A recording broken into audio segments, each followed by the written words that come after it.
तुमने देखा, तुम ध्यान करने बैठते हो कितने विचार उठते, ज्यादा उठते, उससे ज्यादा उठते हैं जितना जब तुम ध्यान करने नहीं बैठते।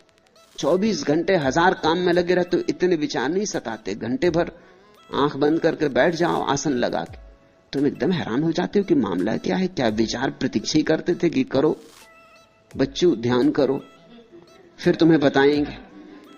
सब तरफ से टूट पड़ते, सब दिशाओं से हमला बोल देते, जैसे प्रतीक्षा ही में थे कि करो ध्यान तो मजा चखाएं। आने लगते सब तरह के विचार, धन के, वासना के, काम के, राजनीति के, यह वह कूड़ा करकट सब अखबार उड़े आते। सब एक दिशा से नहीं, सब दिशाओं से हमला हो जाता, एकदम घिर जाते दुश्मनों में। थोड़ी देर में थक के उठाते हो, सोचते हो इससे तो हम जब काम में लगे रहते हैं तभी कम विचार होते, ये तो चले थे निर्विचार होने और विचार के झंझावात से घिर गए। ऐसा क्यों होता है? इसलिए होता है कि मन तुम्हारी सुरक्षा कर रहा है। मन कह रहा है कहां जाते हो, जिस लक्ष्य का कोई पता नहीं, जहां तुम कभी गए नहीं, जिसका कोई स्वाद नहीं, किस मृग मरीचिका के पीछे जा रहे हो। व्यवहारिक बनो, जो जाना माना है, परखा है, उसी को पकड़े रहो। इसलिए आशीष की जरूरत है। आशीष का अर्थ है हम तो इस किनारे हैं, उस किनारे से कोई पुकार दे दे। आशीष का अर्थ है हम तो इस किनारे खड़े हैं, कोई उस किनारे से कह दे कि घबराओ मत, मैं पहुंच गया हूं, आओ। और जैसे तुम डर रहे हो, मैं भी डरता था। डरो मत, पहुंचना होता है, देखो मैं पहुंच गया हूं। बुद्धों का सत्संग खोजने का और क्या अर्थ होता है? यही कि किसी ऐसे आदमी के पास होना जो अनुभव से कह सके कि पहुंच गया हूं। शास्त्रों से नहीं, अनुभव से, जो गवाह हो, जो साक्षी हो, जो ये न कहे कि मैं परमात्मा को मानता हूं, जो कहे मैं जानता हूं, जो इतना ही न कहे जानता हूं बल्कि कहे कि मैं हूं। ये 3 अवस्थाएं हैं, मानना, जानना, होना। मानना बहुत दूर है, वो इसी किनारे खड़ा आदमी जो मानता है, उसे पता नहीं। अंधा आदमी जैसे रोशनी को मानता है कि होनी चाहिए, होगी, इतने लोग कहते हैं तो जरूर होगी, मगर संदेह तो उठते ही रहेंगे, क्योंकि उसने तो जाना नहीं, उसने तो देखा नहीं। पता नहीं लोग झूठी बोलते हो, लोगों का क्या भरोसा। अपने अनुभव के बिना जानना कैसे हो, मानना भी कैसे हो? तो मानना भी थोथा होता है, सब मानना थोथा होता है, सब विश्वास अंधविश्वास होते। फिर एक आदमी है जिसकी आंख खुली और जिसने देखा, और देखा कि हां रोशनी है, वृक्षों पर नाचती हुई किरणें देखी, आकाश में उगा सूरज देखा, रात में घिरा आकाश चांद तारों से भरा देखा, देखे फूल, हजार हजार रंग देखे, आकाश में खिले इंद्रधनुष देखे, देखा सब और कहा कि नहीं है, ये जानना हुआ। इसके आगे एक और स्थिति है, जब आदमी जानता ही नहीं, आंख ही नहीं हो जाता बल्कि रोशनी ही हो जाता, जब स्वयं प्रकाश रूप हो जाता। इसलिए बुद्ध को हम भगवान कहते, महावीर को भगवान कहते। जाना ही नहीं, हो गए, जो जाना वही हो गए। जानने में थोड़ी दूरी होती, मानने में तो बहुत दूरी होती, जानने में थोड़ी दूरी होती। देख रहे हैं, वह रहा प्रकाश, हम खड़े यहां। फिर धीरे धीरे दूरी मिटती जाती, मिटती जाती, और जो जाना जा रहा है और जो जानने वाला एक ही हो जाते। ज्ञाता और ज्ञेय का भेद गिर जाता है, वही परम ज्ञान है। ऐसे किसी व्यक्ति का आशीष मिल जाए तो तुम्हारे भीतर उत्साह और उमंग भर जाती, श्रद्धा का सूत्रपात होता, संवेग पैदा होता है। कोई पहुंच गया है तो हम भी पहुंच सकते हैं, कोई पहुंच गया है तो दूसरा किनारा है। इसलिए आशीष मांगने आए थे। बुद्ध जिस कुटी में रहते थे उसका नाम था गंध कुटी, बुद्ध की सुगंध के कारण। एक सुवास है आत्मा की, जैसे फूल जब खिलते हैं तो एक सुवास होती, कागज के फूलों में नहीं होती। कागज के फूल कभी खिलते ही नहीं, असली फूलों में होती सुवास। साधारण आदमी में सुवास नहीं होती, वो करीब करीब कागज का फूल है। कागज का, क्योंकि उसने सब झूठ का जाल अपने चारों तरफ बना रखा है। उसने दूसरों को धोखा दिया, अपने को भी धोखा दे लिया। प्रवंचक है, मिथ्या है, झूठ ही झूठ की परतें, सच उसमें खोजे से नहीं मिलता। कितना ही खोदो, एक झूठ के बाद दूसरा झूठ, दूसरे झूठ के बाद तीसरा झूठ। कितना ही खोदो, एक मुखौटा, दूसरा मुखौटा, मुखौटे पे मुखौटे। उसके असली चेहरे का पता नहीं चलता कि असली चेहरा क्या है। और ऐसा नहीं कि तुम्हें पता नहीं चलता, उसे खुद भी पता नहीं रहा है। उसे खुद भी अपने असली चेहरे का पता नहीं। बुद्ध की परंपरा में भिक्षुओं से निरंतर कहा गया, अपने असली चेहरे की खोज करो। वह चेहरा जो जन्म के पहले तुम्हारा था और मृत्यु के बाद फिर तुम्हारा होगा, उस चेहरे की खोज करो। जो चेहरे जिंदगी ने तुम्हें दे दिए, इन चेहरों को उतार के रखो। ये सब चेहरे झूठ हैं। बच्चा पैदा हुआ तब न तो हिंदू होता, न मुसलमान, न ईसाई, न जैन, न बौद्ध। ये असली बात है। फिर उसके ऊपर एक चेहरा हमने टांग दिया कि हिंदू, ये मुसलमान, ये ईसाई। फिर हिंदू में भी ब्राह्मण की, शूद्र की, क्षत्रिय की, वैश्य। फिर ब्राह्मणों में भी कानकुब्ज ब्राह्मण कि देशस्थ की कोकणस्थ। फिर रोग पर रोग है, बीमारियों पर बीमारियां हैं। खोजते चले जाओ चेहरे पे चेहरे, इसका असली चेहरा पता ही नहीं चलेगा। जब ये पैदा हुआ था तब इसे ये भी पता नहीं था कि मैं स्त्री हूं या पुरुष। तब ये बस था, तब इसे कुछ पता नहीं था। इसका देह भाव नहीं था, सिर्फ आत्म भाव था, मैं हूं, बस इतना था। अब ये स्त्री है, पुरुष है, हिंदू है, मुसलमान है, गरीब है, अमीर है, ज्ञानी है, अज्ञानी है, साधु है, असाधु है। ये सब चेहरे, ये सब चेहरे इसने खरीदे बाजार से। स्कूलों में बिकते, कॉलेजों में बिकते, यूनिवर्सिटीज में बिकते, सब तरफ चेहरे बिकते। अब ये एमए हो गया, अब ये पीएचडी हो गया, अब ये डीलिट हो गया। यहां इस आश्रम में तुम्हें बहुत से पीएचडी बुहारी लगातू मिल जाएंगे। उन्होंने चेहरा उतार के रख दिया, तुम पहचान भी नहीं सकोगे कि पीएचडी बुहारी लगा दे, उतार के रख दिया चेहरा। अभी एक युवती आई, मेडिसिन में पीएचडी है। मैंने उससे कहा कि तेरा क्या इरादा है? उसने कहा कि बस मुझे झाड़ू लगानी। किसी को मैं बताना भी नहीं चाहती कि मैं पीएचडी हूं मेडिसिन में, मुझे डॉक्टर नहीं बनना। तो मैंने कहा कि हमें एक अस्पताल की तो जरूरत है ही, सन्यासी बीमार पड़ते। तो उसने कहा अस्पताल में बुहारी लगा दूंगी, मगर नहीं, ये चेहरा मैं नहीं चाहती। मैं इतने दूर से सिर्फ यहां बुहारी लगाने आई। चेहरे उतारने पड़ते, उतार कर रख देने पड़ते। पश्चिम से युवक युवतियां सन्यास लेते हैं आके, वो कहते हैं अजीब बात है, हिंदुस्तान में जो मिलता है पहले यही पूछता है, डिग्री क्या, कहां तक पढ़े हो। ये बेपढ़े लिखों के सवाल है। ये पढ़ा लिखा आदमी नहीं पूछता ये बात। पढ़ा लिखा इसको क्या पूछेगा, ये बेपढ़े लिखों के सवाल। हिंदुस्तान तो बड़ा अजीब है, कहते हैं बड़ा आध्यात्मिक है, दिखता नहीं। तुम लोग मिले नहीं, ट्रेन में मिल जाए, पूछते हैं क्या काम करते, क्या तनख्वाह, ऊपर से क्या मिलता।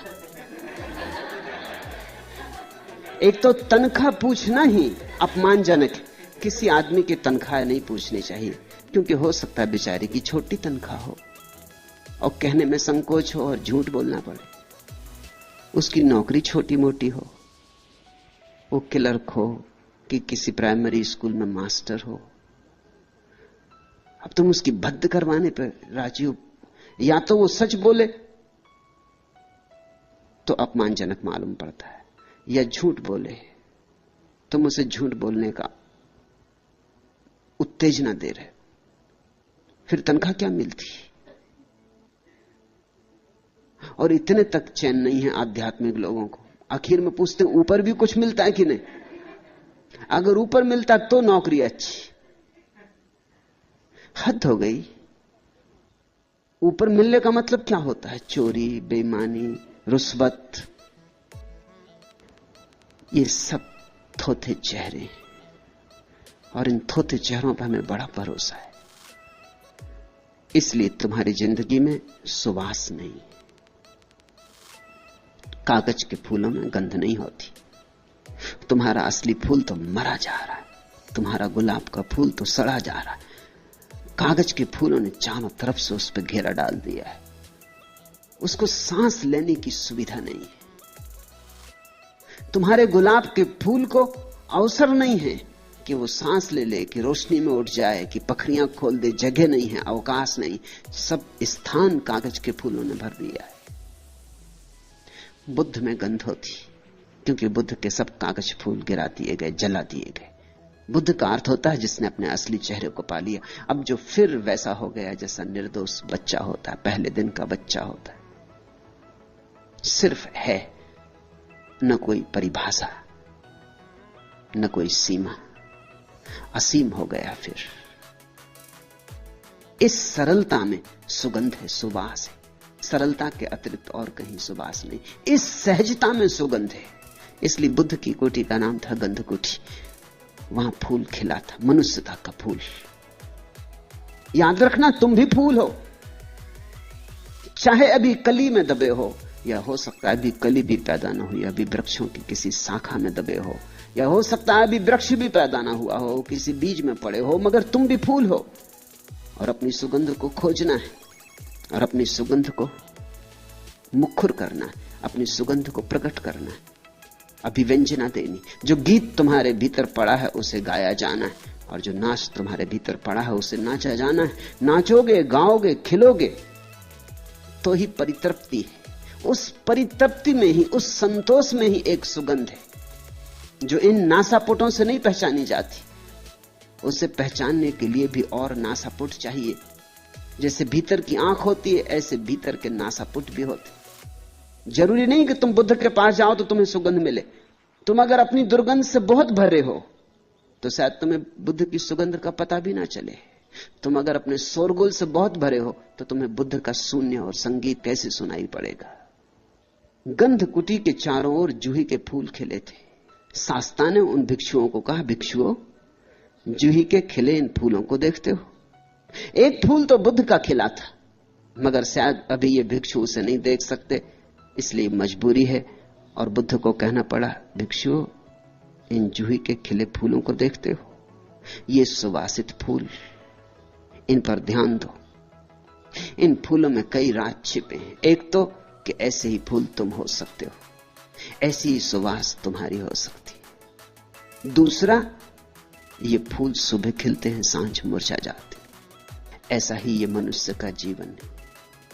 इसमें मोह मत लगाना, ये आया है, ये जाएगा। इस पर मुट्ठी मत बांधना, इसके साथ कृपणता का संबंध मत जोड़ना। ये तो आया है और जाएगा।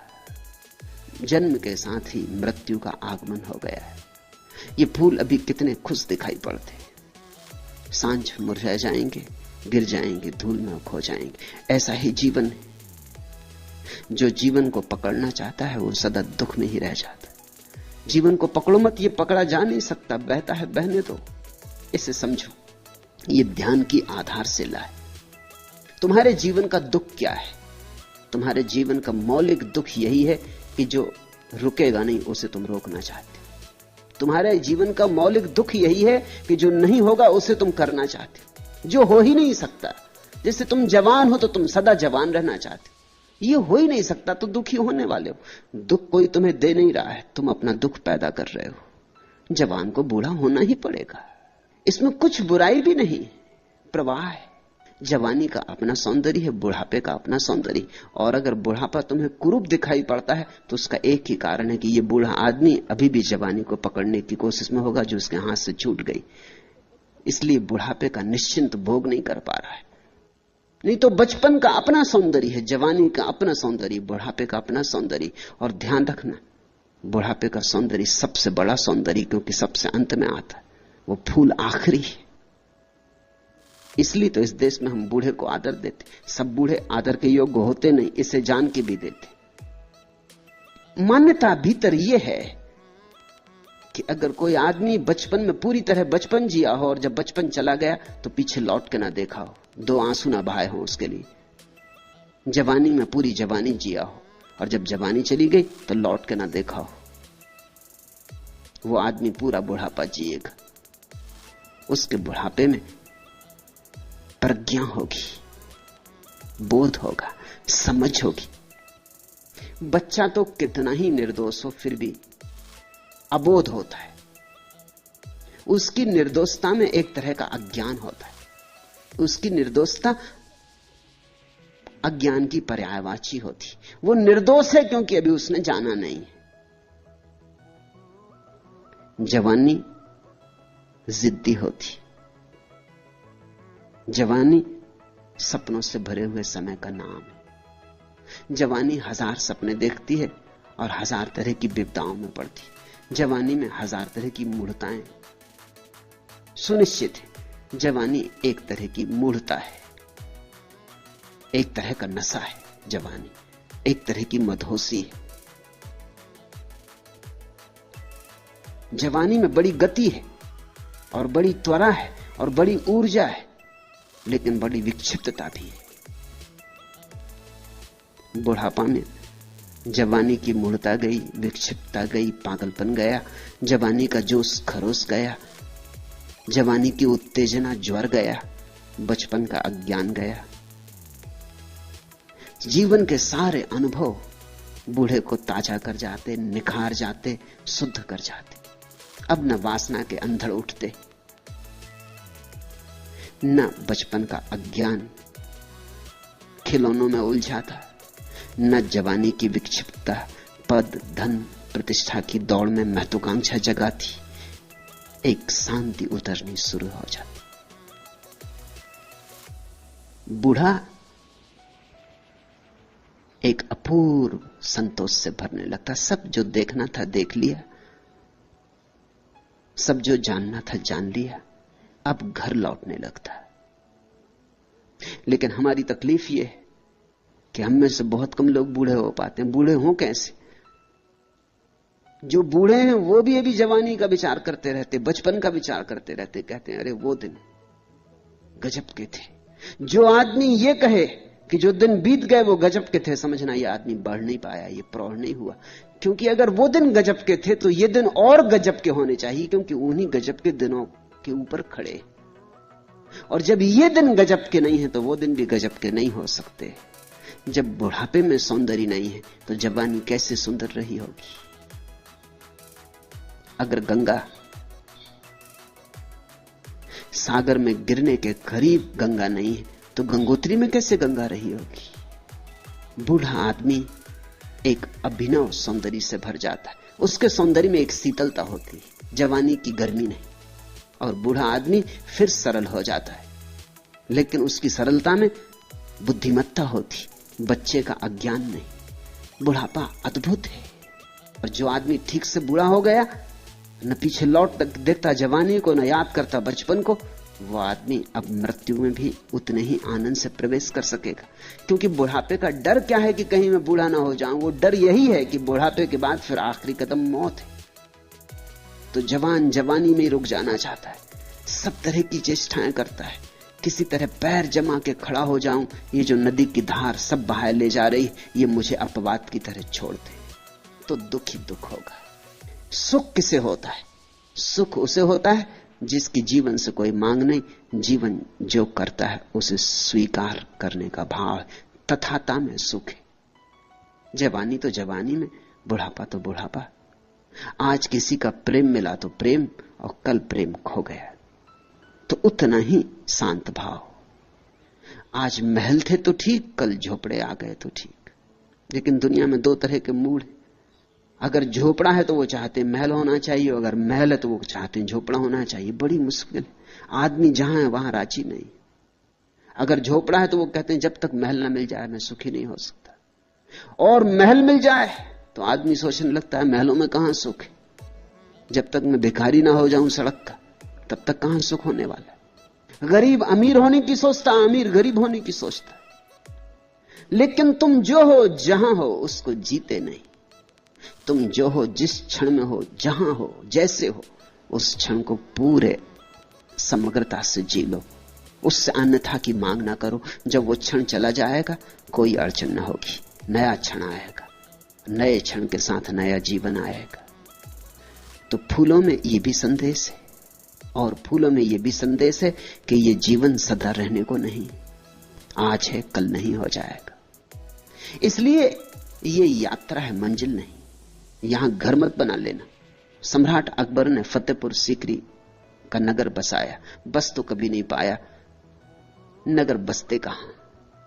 जब तक नगर बसा तब तक अकबर के मरने के दिन करीब आ गए, फिर जा नहीं पाया। नगर सदा से बेबसा रहा, लेकिन बनाया सुंदर नगर था, सुंदरतम नगरों में एक बनाया था, और एक एक चीज बड़े ख्याल से रखी थी। एक एक चीज, एक एक ईंट बड़े सोच विचार के रखी गई थी। जो पुल फतेहपुर सीकरी को जोड़ता है, उस पुल पर क्या वचन लिखे जाएं, तो अकबर ने सालों उस पर विचार किया था। नगर द्वार पर स्वागत के लिए क्या वचन लिखे जाएं। फिर जीसस का प्रसिद्ध वचन चुना था। वचन है कि यह संसार एक सेतु है, इससे गुजर जाना, इस पर घर मत बना लेना। फूल में यह संदेश है, यहां सब बीत जाएगा, घर मत बना लेना।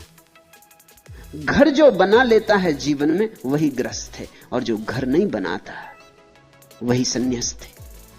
संन्यास के लिए घर छोड़ के जाने की जरूरत नहीं, संन्यास के लिए घर बनाने की आदत छोड़ने की जरूरत है। संन्यास के लिए यहां कोई घर घर नहीं है, सभी सराएं, जहां ठहरे वहीं सराएं। इसका यह मतलब नहीं है कि सराय को गंदा करो, कि सराय है अपने को क्या लेना देना। इसका यह भी मतलब नहीं कि सराय कैसी भी हो तो चलेगा। सराय को सुंदर करो, सुंदरता से रहो, लेकिन ध्यान रखो कि जो आज है वो कल चला जाएगा। यह जीवन का स्वभाव है। तो बुद्ध ने कहा, भिक्षुओं, जूहे के इन खिले फूलों को देखते हो, ये सांझ मुरझा जाएंगे। ऐसा ही क्षणभंगुर जीवन है, अभी है अभी नहीं। इन फूलों को ध्यान में रखना भिक्षुओं। यह स्मृति ही क्षणभंगुर के पार ले जाने वाली नौका है। क्यों? जो क्षणभंगुर को पकड़ना चाहता है उसके भीतर विचारों का तूफान उठेगा। विचार है क्या? क्षणभंगुर को पकड़ने की चेष्टाएं, क्षणभंगुर को थिर करने की चेष्टाएं। विचार है क्या? घर बनाने की ईंटें। इसलिए जो क्षणभंगुर को पकड़ना नहीं चाहता उसके भीतर विचार अपने आप छीन हो जाते। सार ही क्या है? जब सब चला जाना है तो इतने सोच विचार से क्या होगा? इतनी योजनाएं बनाने का क्या अर्थ है? अतीत चला गया, भविष्य भी आएगा और चला जाएगा, और वर्तमान बहा जा रहा है। जी लो बजाय योजनाएं करने के। जैसे जैसे विचार कम होते वैसे वैसे ध्यान प्रकट होता। ध्यान है निर्विचार चित्त की दशा, वही नौका है, वही पार ले जाएगी। विचारों ने बांध रखा है जंजीरों की तरह इस तट से, ध्यान ले जाएगा नौका की तरह उस तट पर। भिक्षुओं ने फूलों को देखा और संकल्प किया, संध्या तुम्हारे कुम्भलाकर गिरने के पूर्व ही हम ध्यान को उपलब्ध होंगे, हम रागादि से मुक्त होंगे। फूलो तुम हमारे साक्षी रहो। भगवान ने कहा, साधु साधु। जब भी वे आशीष देते थे तो यही उनका आशीष था, साधु साधु। धन्य हो कि साधुता का जन्म हो रहा है, धन्य हो कि सरलता पैदा हो रही, धन्य हो कि ध्यान की तरफ तुम्हारी दृष्टि जा रही, धन्य हो कि इस साधना में रस उमग रहा है। साधु साधु। ऐसा कहकर अपने आशीषों की वर्षा की। तब ये सूत्र उन्होंने कहे थे, शून्य ग्रह में प्रविष्ट शांत चित्त भिक्षु को भली भांति से धर्म की विपස්සना करते हुए अमानुषी रति प्राप्त होती। जो व्यक्ति शून्य ग्रह में ठहर जाए, जो अपने भीतर निर्विचार हो जाए, जिसके भीतर विचारों की तरंगें ना उठती हो, शून्य यानी निर्विचार। जो व्यक्ति शून्य हो जाए वही शांत चित्त है। जो लोग तुम्हें साधारणतः शांत चित्त दिखाई पड़ते हैं, वह शांति सिर्फ ऊपर से साधी गई है, क्योंकि भीतर तो विचारों का बवंडर चल रहा है। चुप होने से कोई शांत नहीं होता, न बोलने से कोई शांत नहीं होता, न सोचने से शांत होता है। तुम ऊपर से बिल्कुल पत्थर की मूर्ति बन के बैठ सकते हो और भीतर विचार चलते रहे, तो इस पत्थर की मूर्ति बनने से कुछ भी नहीं होगा। एक युवक दीक्षा लेने एक सदगुरु के पास पहुंचा, एक बौद्ध भिक्षु के पास। बौद्ध भिक्षु एक बुद्ध मंदिर में रहता था। जब वह युवक आया तो उस गुरु ने पूछा कि पहले कहीं और कुछ सीखा है? उसने कहा, हाँ, पहले मैं एक योगी के पास सीखा हूं। क्या सीखे हो? उस युवक ने जल्दी से पालथी मार ली, पद्मासन में बैठ गया, आंखें बंद कर ली। 2 मिनट तक गुरु देखता रहा। उसने कहा कि वह आंखें खोलो और रास्ता पकड़ो। उसने कहा, रास्ता पकड़ू? मैं आपके पास शिष्य होने आया हूं। उस गुरु ने कहा, यहां पत्थर की मूर्तियां इस मंदिर में बहुत है, हमें और जरूरत नहीं, इन्हीं को साफ संभाल करते बहुत झंझट हो रही। ये पद्मासन लगा के तुम बैठ गए, लेकिन भीतर तुम्हारे मैं पूरा बाजार देख रहा हूं। पद्मासन लगाने से क्या होगा? शीर्षासन लगाने से भी क्या होगा? भीतर से बाजार बंद होना चाहिए। वही एकमात्र वास्तविक आसन है। शरीर के आसनों में मत उलझ जाना। असली सवाल मन का है। वहां शून्यता होनी चाहिए तो शांत चित्त होता कोई, और जो शांत चित्त होता वही धर्म की विपස්සना कर पाता है। विपස්සना का अर्थ होता है लौट के देखना। जो पतंजलि के शास्त्र में पतंजलि ने जिसे प्रत्याहार कहा है, पीछे लौट कर जाना, जिसको महावीर ने प्रतिक्रमण कहा है, आक्रमण यानी बाहर जाना, दूसरे पे हमला, प्रतिक्रमण यानी अपने पर आना, जिसको जीसस ने मेटानॉया कहा है, वापसी, उसी को बुद्ध विपස්සना कहते हैं। विपස්සना का अर्थ होता है लौट के अपने स्रोत को देखना। जब विचारों का जाल हट जाता है और सामने सिर्फ शून्य रह जाता, तभी तुम लौट के पीछे देख सकते हो। नहीं तो विचार तुम्हें पकड़े रहते हैं, लौटने नहीं देते। विचारों के उलझाव के कारण तुम अपने मूल स्रोत को देखने से वंचित रह जाते। जो उस मूल स्रोत को देख लेता है, ये बुद्ध का वचन बड़ा अद्भुत है, वो अमानुषी रति को उपलब्ध हो जाता है। वो ऐसे संभोग को उपलब्ध हो जाता है जो मनुष्यता के पार है, जिसको मैंने संभोग से समाधि की ओर कहा है, उसको ही बुद्ध अमानुषी रति कहते। एक तो रति है मनुष्य की, स्त्री और पुरुष की, क्षण भर को सुख मिलता है या आभास होता है कम से कम। फिर एक और रति है, जब तुम्हारी चेतना अपने ही मूल स्रोत में गिर जाती, जब तुम अपने से मिलते हो। एक तो रति है दूसरे से मिलने की, और एक रति है अपने से मिलने की। जब तुम्हारा तुमसे ही मिलना होता है, उस क्षण जो महा आनंद होता है, वही समाधि है। संभोग में समाधि की झलक है, समाधि में संभोग की पूर्णता है। जैसे जैसे भिक्षु 5 स्कंधों रूप, वेदना, संज्ञा, संस्कार और विज्ञान की उत्पत्ति और विनाश पर विचार करता है, वैसे वैसे वह ज्ञानियों की प्रीति और प्रमोद रूपी अमृत को प्राप्त करता है। एक तो अज्ञानी का प्रेम है, एक ज्ञानी का प्रेम है। धन्यभागी हैं वे जो ज्ञानी की प्रेम दशा को पालें, अभागे हैं वे जो अज्ञानी के प्रेम में ही पड़े रहें और भटक जाएं। इनके भेद को ख्याल में लेना। अज्ञान से भरा हुआ प्रेम क्या है? अज्ञान से भरा हुआ प्रेम ऐसा है जिसमें प्रेम का कोई कण भी नहीं है, कुछ और ही है, बात कुछ और ही।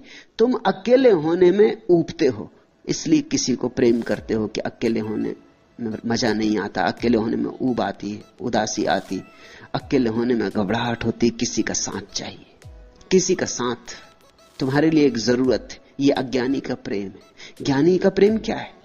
ज्ञानी अकेले होने में परम आनंद से भरता, अकेले होने में परेशान नहीं होता, अकेले होने में परम आनंद से भरता है। लेकिन इतने आनंद से भर जाता है कि अब उस आनंद को बांटना चाहता है, किसी को देना चाहता है।